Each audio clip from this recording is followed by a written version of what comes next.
I would like to know what maybe just one challenge that you can share with us that you've experienced in that 15 years. After having my firstborn, I did go through a depression. I can truly say it was just spiritual attack because him continued to be a man that he's been. He never did anything to make me sad. I was depressed somewhere, somehow I just got into a sinkhole emotionally. But yeah, he was there to support me.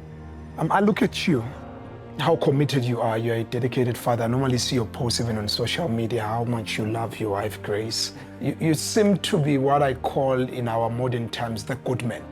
I'm striving to be a better man. But what grounds me most is that I always try by all means to become the father I wish I had. That is why you'll see me, I'm playful with my kids, I'm playful with her. What I'm doing, I'm also doing that to heal from any broken past. Would you say your husband is a good man? You know what, I am truly, truly blessed. I always tell him, you know, there's things that God gave me. And he gave me Jesus and then he gave me him.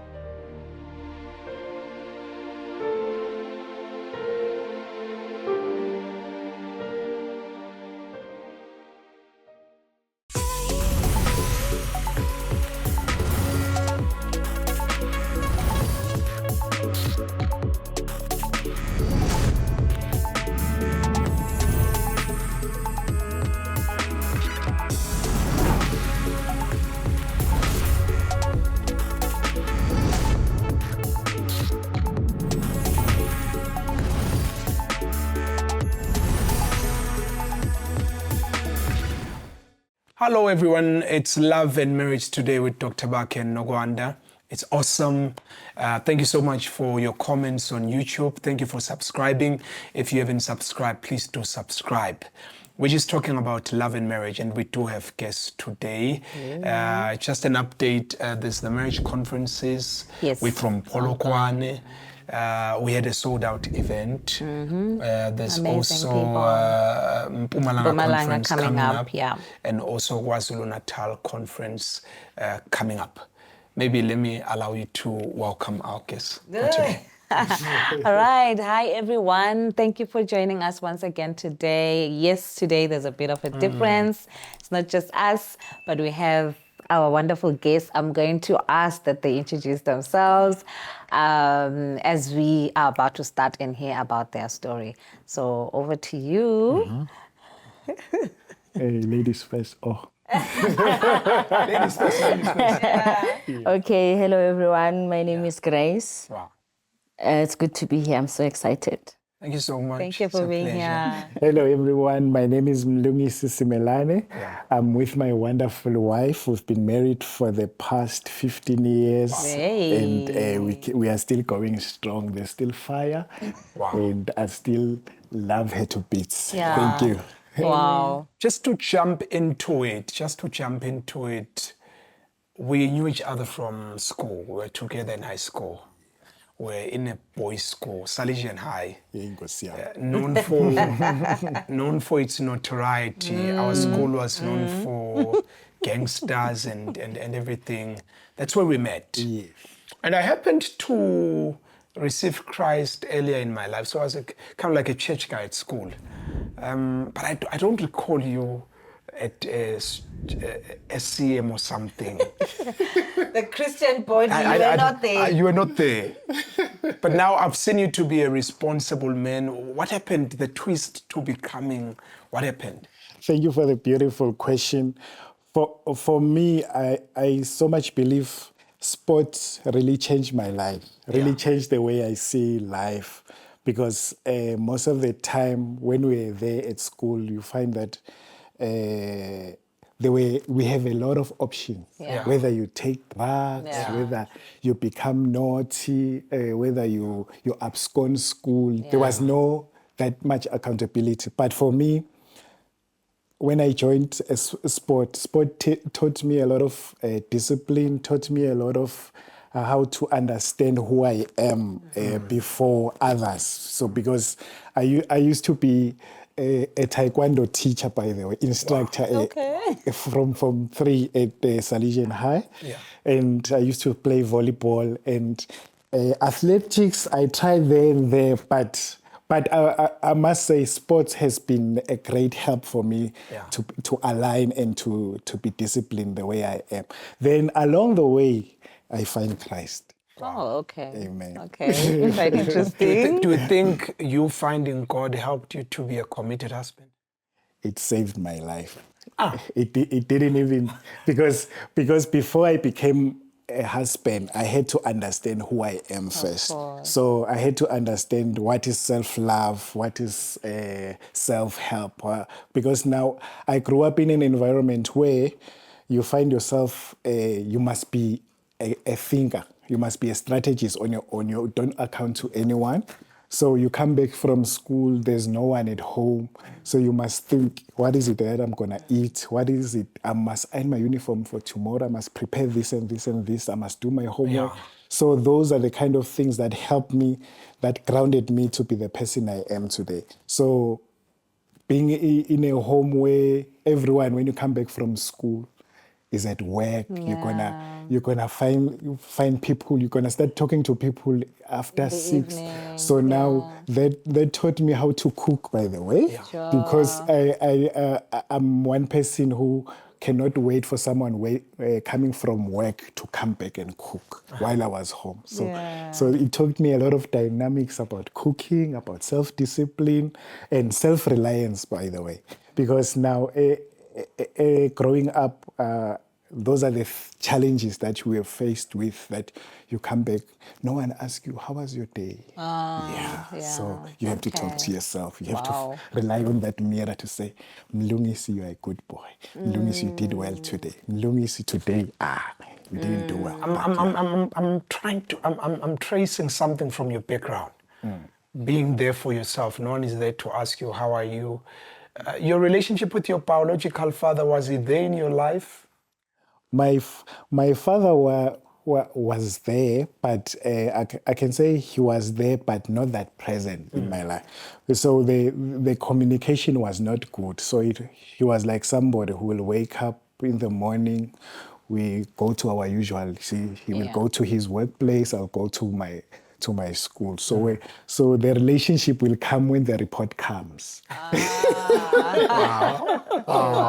So when the report comes and there's a teacher who wrote in red pen, you know when they write in red pen that they must think there are things you need to discuss. So but moreover, he was there, but not a bad guy, but he was just there because when you grow up. But the deep conversations, we never had deep conversations like, now you are a teenager, this is how you must handle yourself. This is how you behave. Now you are growing up to be a young man. This is how you behave. Those conversations were lacking in my childhood. I look at you, how committed you are. You're a dedicated father. I normally see your posts even on social media, how much you love your wife, Grace. You seem to be what I call in our modern times the good man. Wow. He's saying wow. That coming from you. Wow. I so much. One of my books is titled The Good Man. I come from a broken family, and one of the things I strived for was to become a good man. And you're one of the men I identify with in our society. I guess that's why you're here. Wow. You're quite an inspiration in your community, in your family. Would you say you are a good man? So for me, I would say, Dr. Bakhe, I'm striving to be a better man. But what grounds me most is that I always try by all means to become the father I wish I had. Wow. So every time I'm thinking of things that I wish I did with my father. It's the same things that I will do with my children. It's the same thing I will do with my wife. Because now, when you grew up in an environment where a proper family structure was not really modeled, so you find it difficult to relate. But now, with the information that we have around us, we cannot say, I'm still stuck in the past. Yeah. You must focus on, okay, what is it that daily that I must do to become a better man? That is why you'll see me, I'm playful with my kids, I'm playful with her. She will say something. I can see that it's bringing childhood fantasies. Yeah. But what I'm doing, I'm also doing that to heal from any broken past. Wow. So part of healing from any broken past is becoming a better version of myself. And we live in a society where we will read news of people murdering each other, and the statistics is very high with men. But I refuse to be part of that statistics of breaking families, but I want to be with the statistics of building stronger and better marriages. Wow. You know, there's no better way of confirming, you know, something about yourself except to hear it from someone else. Yeah. So I'm going to ask the wife. Because he can say all he likes to say. After all, he's talking about himself. Let's hear if there's evidence, you know, if there's confirmation. So would you say your husband? Would you say your husband is a good man? Absolutely, absolutely. You know what? I am truly blessed. I always tell him, you know, there's things that God gave me. And he gave me Jesus, and then he gave me him. Yeah, you know, those are things that makes life amazing for me. Amazing. He's an amazing husband. He's an amazing father. He's a good man. You know, and I'm blessed. I am truly blessed. I am truly blessed. So you know, I look at him and I'm like, is he truly my catch? Sometimes I wake up and ask myself, am I truly displaced? Wow. And I am. You know what? Just to add on that one, Grace, I would agree with you on saying you are blessed. And as much as we don't want to sound sexist, but a good man is very hard to find these days. And when he's there, we need to celebrate them. You know, as a marriage therapist, I sit every day, I listen to the different cases. Women go through stuff, you know. Women go through stuff, you know. You know, men, I don't know, maybe it's also the culture, the anthropology. As a man, it's easier to influence your wife, be a submissive wife and what. But John Maxwell says everything rises and falls on leadership. You know, as a woman, you could be the most awesome person, but if everything fails at your husband, it never rains, but it pours. So when you're saying I'm blessed, you know, I understand where you're coming from, and we need to celebrate such men, and we need to protect them at all costs. They are. I'm sorry to say, they are an endangered species. You know, when I talk to Mlungisi, we talk about marriage issues. It flows. There are no corners. You know, there's some men. After having a conversation with that man, just 10 minutes, your head is so heavy.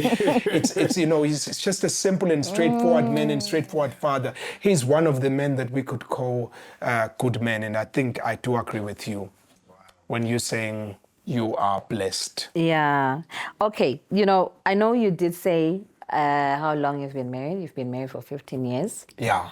And with that, I would like to know what maybe just one challenge that you can share with us that you've experienced in that 15 years. Interesting. Okay, so we've had challenges. I did go through some stages in our marriage. In our first 3 years of marriage, everything was fine. You know, of course, we were excited and everything. But after having my firstborn, I did go through a depression. Okay. It lasted for quite a while. And you know, some people can say depression can be caused by different circumstances. But for me at that time, I can truly say it was just spiritual attack. Because him continued to be a man that he's been. He never did anything to make me sad. And I was in a heavy space at work as well, because I had just been promoted. And having a first child as well. So it was supposed to be a good time, but I was depressed.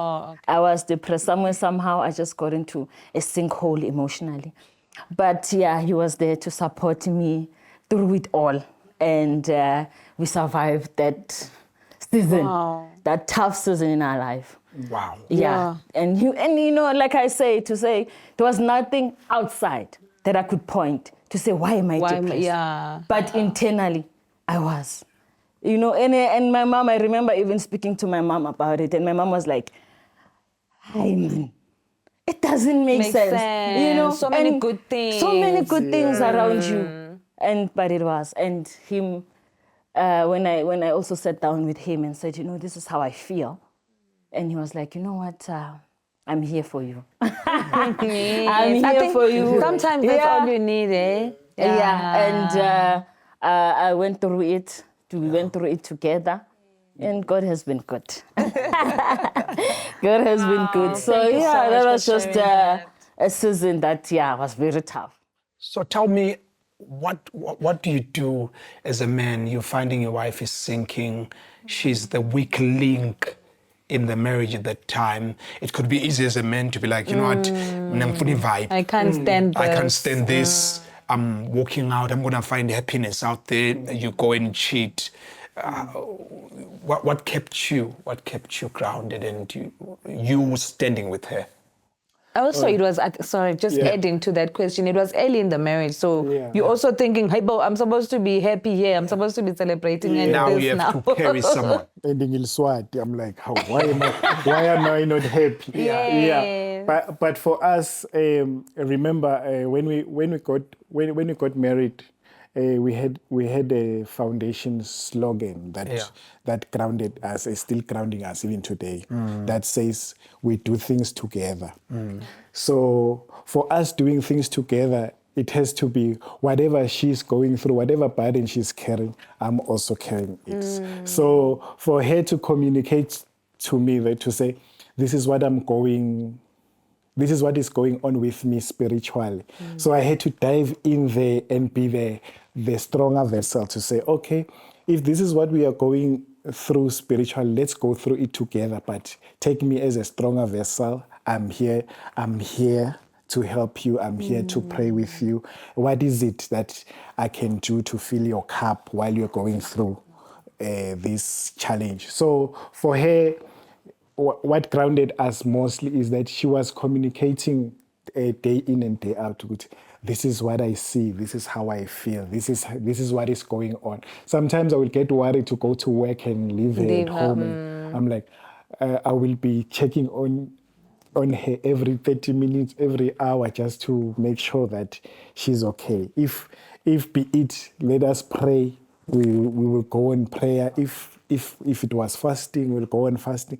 But for us, it was a learning journey also to say, no matter how beautiful you guys can look outside, but the enemy is always there to test authenticity. So we believe we are being tested for authenticity. So, and I'm glad that through God's grace and through grace, we survive the authenticity.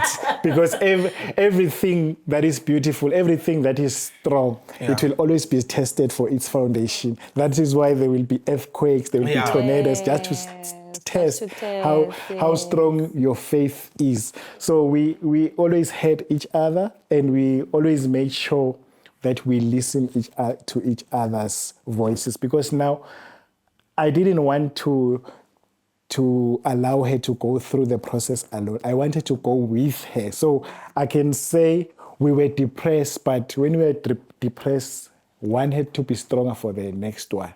Yeah, so that we are able to survive. Before I let Kwanda come in, there's a couple, we live in a real world. You kind of the couples who are like us, not like the ones who meet, they've got cars and houses, then they are talking out of community or property and what. You're kind of like the organic couples who started from nowhere. Tell us about the little challenges of having no money sometimes, you're starting out in your careers, then there are kids. Tell us a little bit about that, Mlungisi. So for us, that has been a very tough journey, but to navigate through that, it has to be us giving each other a chance to say, this year you are the one who's studying. Next year, I'm the one who's so we've been interchanging. Studying, interchanging. Yeah. So now when she is studying, I'm the one who's helping with the cooking. I'm the one who's helping with the kids' homework. Unlike we are all studying at the same time, the kids need attention. No one is there to assist with the kids. So for us, it has been like that we give each other chances. Yeah, wow. Because now sometimes you can rush education and lose out a family. So it is important for us to find that balance, to say, okay, my darling, when you are studying this year, you're saying you're finishing in November. Let me register for next year so that we hold each other accountable, by the way, to say, okay, in your process of studying, but please make sure that you can find 30 minutes, we can take walks with the kids, we can have fun. You cannot be always focused in a book. So, So, but it has been...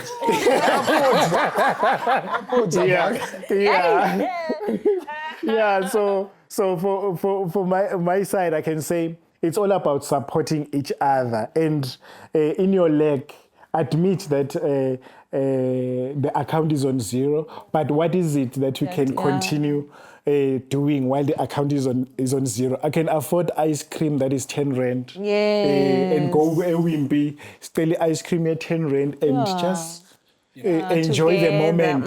But while believing God for more, while in our leg, we can say, we know that we've had best days and better days are coming for us.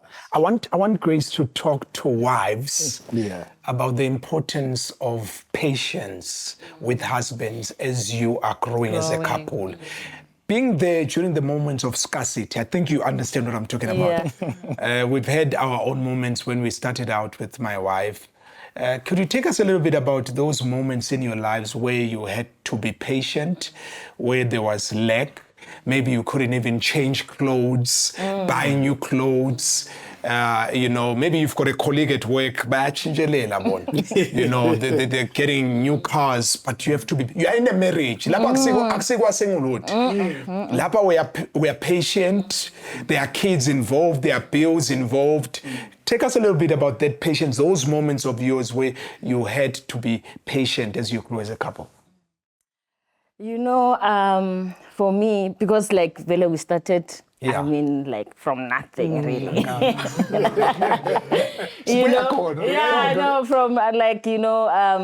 But the vision, for me, I think that's what keeps... the vision. The vision he had, to say, this is where we are going. You have a vision, sir. This is where we are going.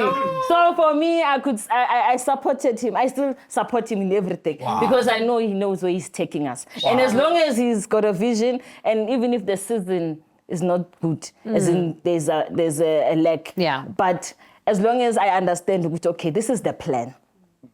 For me, that's what has kept me in us whenever we are lacking, because I could understand, okay, he has a plan. Even in dark days, he has a plan for us as a family. He has a plan for himself as an individual, And then I also have a plan for myself. And together in this family, there's a plan, So I think that's what has kept us in all our seasons of starting from a rooming, and then to, starting from there, to just tell a funny story. When we got married, because we went to a rooming, right? Okay. And then one of the ladies at church said, keep her eggy where there's a bathtub, big house. That's marriage. And for me, it meant nothing. Because all I wanted was to be with him. Yay. And then he tells me when we are in the house, when we bought our first house, he says to me, hey, Pela. And I'm like, but why did you sit with such? Why didn't you tell me? Because then I would have relieved you to say, I'm nanking. I'm nanking. Because I'm happy. So, And I'm like, but then why didn't you tell me? Because because I know Of you know. So yeah, but my goodness. Those are no, that's beautiful. I like that. Oh my goodness. And just to add on that, something beautiful about a room that we don't talk about as married couples. In a room, it's a four-corner room. Yes. Everything is here. The communication Of course. is there. The viewing of everything is here. Some couples, they live in big mansions, but now it's cold. They don't see each other. They even phone each other. Dinner In is the ready. house. But in that four-corner room, that's where strong foundations my are built. goodness. To say, when you understand what is submission, when they first brought food in a tray for the first time in a room, Baba Nagu kudla. I was like, hey. But I was watching the food being prepared. Yeah, but now they bring in the food that you were watching being prepared, like Baba Nagu kudla. Yeah. That was amazing for me. Wow. So I think for us, those humble beginnings be also added out to our strong foundations to say, if you want to go to the next level, excel on your current level, so that your next level will demand a better you. Excel where you are. Oh yes. Yeah. Oh wow. That is so beautiful. I hope you are learning. I hope you are learning.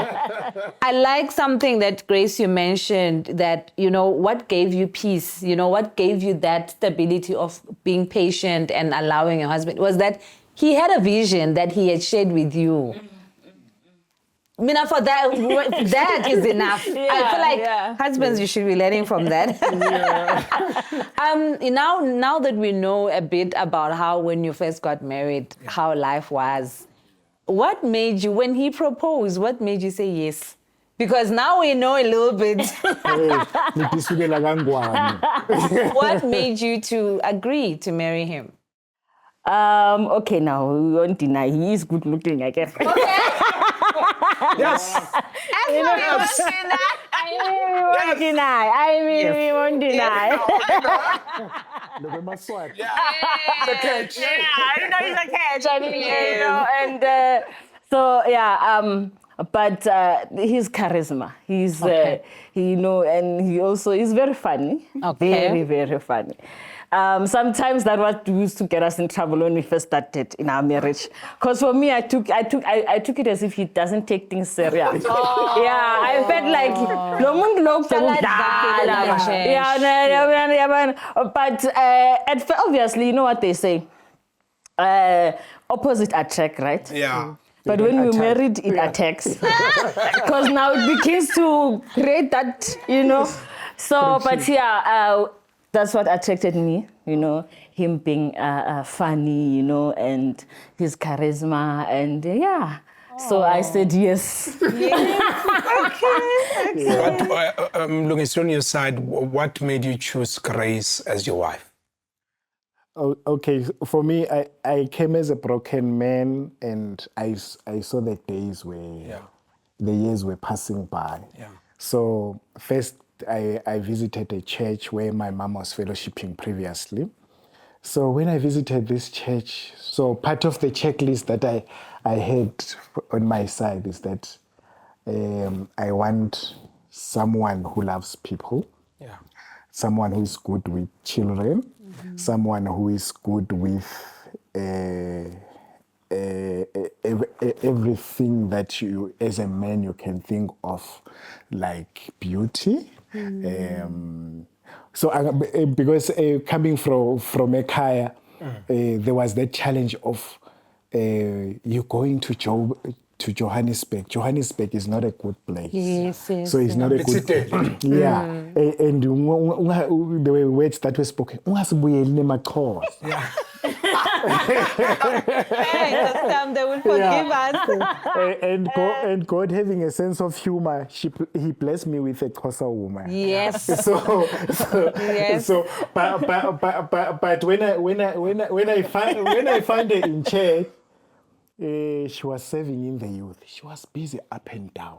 leading the youth with prayers, taking offering, serving the pastors with tea. I was like, my goodness me, that's a the material. Yeah. So if you are able to manage the youth, so which means in saying on. Yeah, in saying on. Patient. Yeah, now you are patient with everyone. Yeah. So I was like, hey, let me pursue. Because they were, you know, the word of God that God spoke to Abraham when he said, Abraham, I think it's Genesis 12, Abraham, leave your country and go to a land that I will show you. I will make your name great. Yeah. So for me, leaving that country, coming here, so that scripture to me came alive to say, oh, Mlungisi, leave the country and go to a land that I will show you, and I will make your name great. And part of God making my name great was marrying this beautiful. Wow. Wow. Yeah. So, and that she had a relationship with herself, like noma ngabe bengimphetha nge-100 rand, because when we met, when I was not even working, she was still at high school.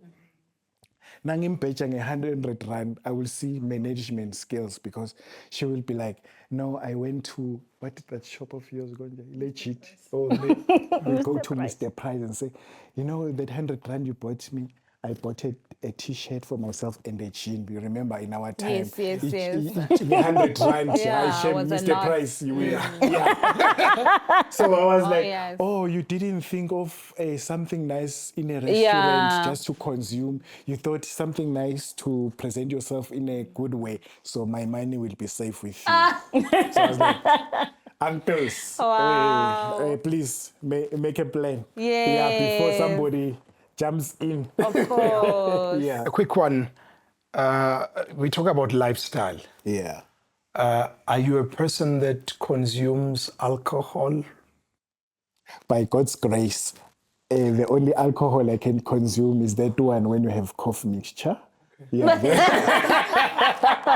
That one that says, be careful, it might cause drowsiness. Yes. But by God's grace, God saved me a long time ago from such I'm a principled man, by the way. A principled man will never touch anything that destroys families. So I come from a background where in my neighborhood, alcohol was the order of the day. Wow. So when you come from such neighborhood, as I mentioned earlier, that part of being a good man is becoming what you wish. What you didn't have. What you didn't have. So I saw how alcohol destroyed society. I saw how alcohol destroyed. You can even relate when you travel to home. You see the people you were at school with. Yes. Some of them, they call you Bramlu.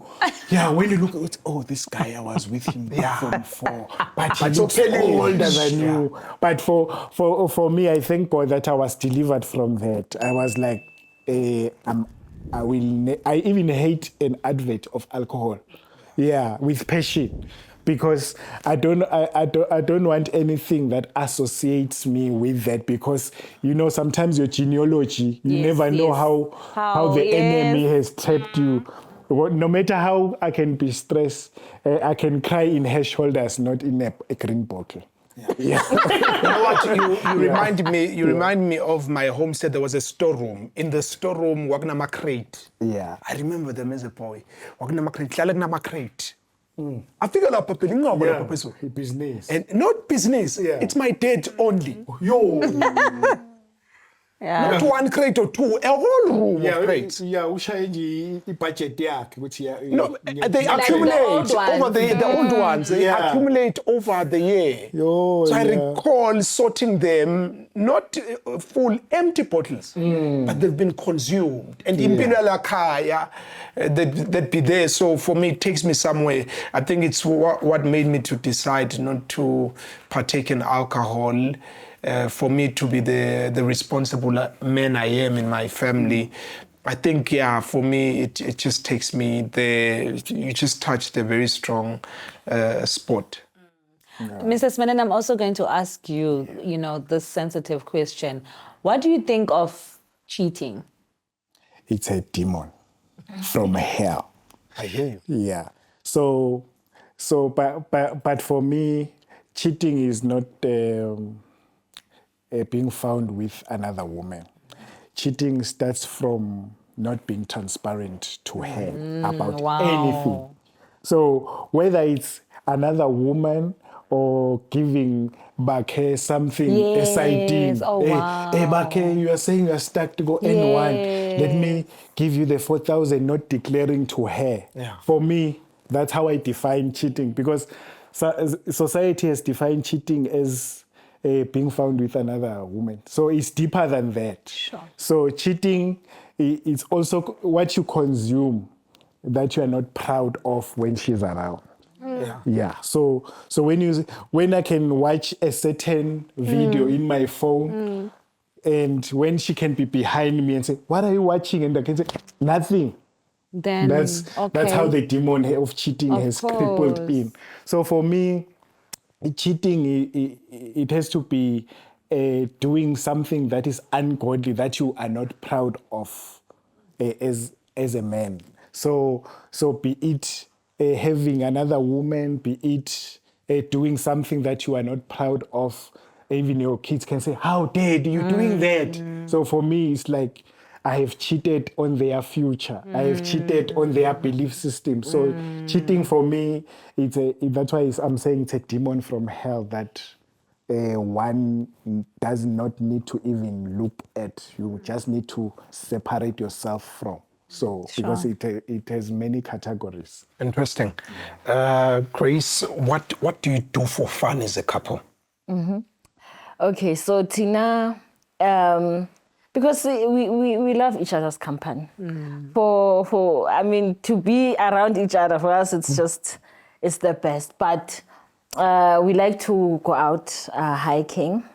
We enjoy breakfast. We like breakfast Saturdays and Sundays after church. We like to go out and eat with our kids. And what else do we do? So it's a lot. For me, what I enjoy mostly.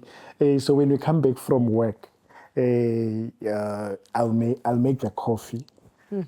Sometimes she will make it.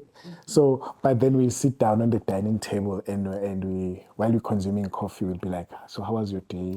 What were your challenges for the day? Or is there anything that we need to pray about?" Then we'll offload to each other. "Oh, this is what transpired during the day."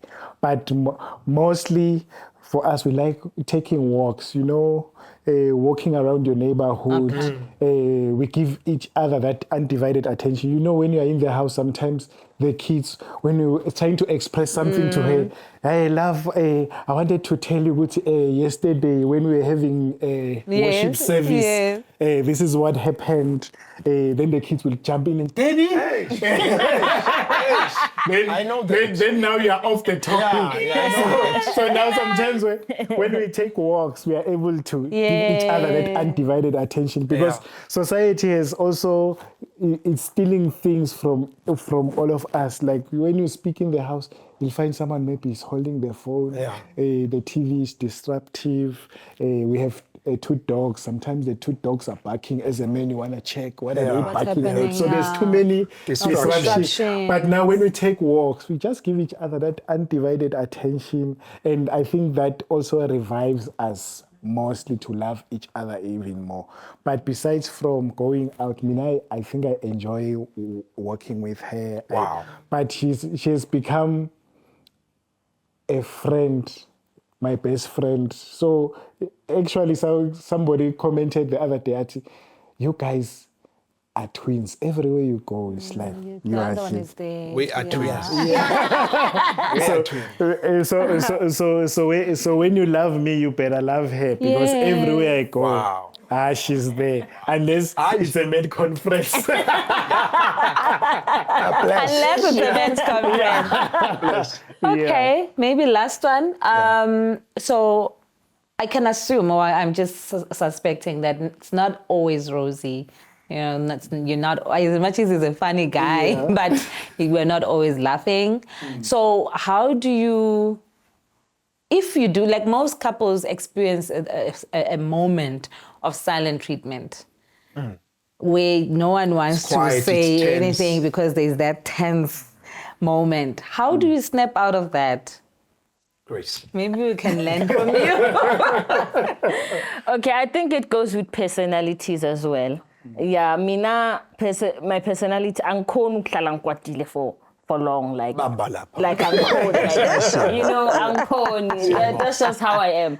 And then because of him being the personality he can't go for longer, you know. So if let's say we can have an argument, maybe we're not gonna say asilali singayilungisanga, but in the morning it will be fixed. Masivuka nje ukuthi okay yazini mina bengithi wena bawuthini kahle, you know, and then we just get into it.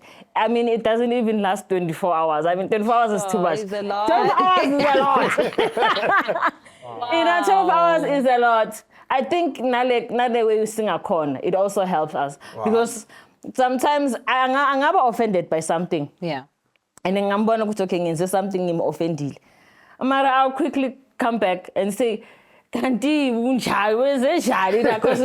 you know, now, but I didn't like the way you said it. And then we come out of it very quickly. Wow, I appreciate the sense of you always fight towards each other, not away from each other. Hey, come along, you know. One of the things I've learned is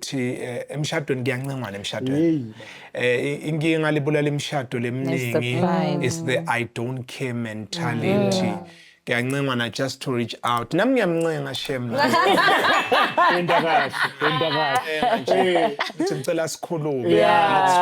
you know. I think that's the joy of marriage. Thank you very much, the Smelanettes, for being here with us. It has been really lovely. Your story is quite beautiful and humbling. Wow, you know. I know, because the time just goes too fast. I swear. The time just goes. It was fun. It was fun also, yeah. So, but thank you very much for sharing with us. Also, you know, there are some things that you shared with us that, you know, where it's something that is quite sensitive and in your heart, but you shared. So thank you. I'm sure, you know, our audience learned a thing or two here and there, you know, from your story. And, you know, we're all about growing families. We're all about stabilizing marriages and saying, hey, it's possible. You know, they've been married 15 years. Some people have been married that 3 years where you're struggling and they were thinking this is the end. I think you have learned from the Smelanes that that's not the end. Actually, you know, you still need to push because you have a 15 years where you're going to say, look at us and look at where we almost gave up. So thank you very much for watching. If you haven't subscribed, please press that subscribe button, by the way. And also, we are still going around the country doing the marriage conferences, your Recharge Your Marriage conference. So do pay attention to our socials because that's where we post the different dates of the places where we're going to be. We're doing provincial this time, so we're not necessarily going to your town or your city. So do, you know, make that attempt to come to where the conference is closest to you. And yeah, we will see you on our next episode. For now, thank you and bye. What do you think grounds your marriage? What grounds our marriage to me is that we fight to build. Wow. Okay. Because when we disagree on things, remember, we are building. Don't kill me. Don't kill me. You're not enemies. Because, don't fight to kill me. Because if I'm dead, you will be building alone. You know? For me, it's that we are both willing to work at ourselves. I'm willing to work on myself. He's willing to work on himself. And we have a tendency of looking instead of spending time in prayer. So the journey was quite interesting because I wasn't looking for a wife. There was just something about her. Wow. Because fast forward, within 6 months, I knew that this is my wife. What was that aha in that 6 months? I think what I connected with was her spirit. Ukuzithoba nje kwakhe, you know, isizotha. Wow.